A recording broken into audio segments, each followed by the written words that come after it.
સુરતમાં રિક્ષામાં મુસાફરની નજર ચૂકવીને ચોરી કરતી ગેંગના 4 આરોપીને ઝડપી પાડતી સુરત શહેર ક્રાઇમ બ્રાન્ચ। સુરતમાં રિક્ષામાં મુસાફરને બેસાડીને ચોરી કરતી ગેંગના 4 આરોપીની સુરત ક્રાઇમ બ્રાન્ચે ધરપકડ કરી છે। મુસાફરની નજર ચૂકવીને આરોપીઓ તેમના મોબાઈલ અને રોકડ રકમની ચોરી કરતા હતા। અહીંયા ગેંગના 4 આરોપીઓની પોલીસે ધરપકડ કરી અને આરોપીઓ પાસેથી ₹1,25,000નો મુદ્દા માલ જપ્ત કરવામાં આવ્યો છે। પોલીસે આ મામલે વધુ તપાસ હાથ ધરી છે। લીંબાદ અને નીલગિરી સર્કલ પાસેથી 4 આરોપી ઝડપાયા। સુરતના લીંબાદ નીલગિરી સર્કલ પાસેથી 4 આરોપીઓ ઝડપાયા છે। આ આરોપીઓ રિક્ષામાં બેસેલા મુસાફરોની નજર ચૂકવીને ચોરી કરતા હોવાની વાત સામે આવી છે।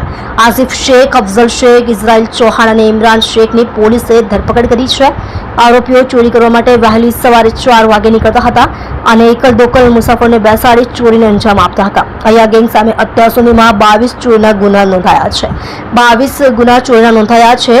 આરોપીઓ સામે ઝડપાયા તમામ 4 આરોપીઓ ગુનાહિત ઇતિહાસ ધરાવે છે અને આરોપીઓ સામે સુરતના અલગ અલગ પોલીસ સ્ટેશનમાં 22 ગુનાઓ નોંધવામાં આવ્યા છે।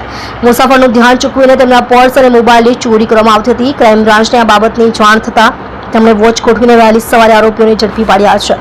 આરોપીઓએ કબૂલ્યું કે તેઓ ચોરી કરવા માટે વહેલી સવારે નીકળતા હતા અને ચોરીને અંજામ આપતા હતા।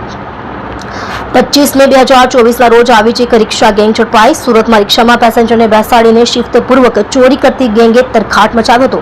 કાપોદ્રા પોલીસ સ્ટેશનમાં 2 ફરિયાદ નોંધાઈ હતી, જેથી પોલીસ દ્વારા આરોપીઓને ઝડપી પાડવા માટે ચક્રો ગતિમાન કરવામાં આવ્યા હતા। આ દરમિયાન રિક્ષામાં પેસેન્જરને બેસાડી ચોરી કરનારી ટોળકીના 3 ઝડપાયા હતા।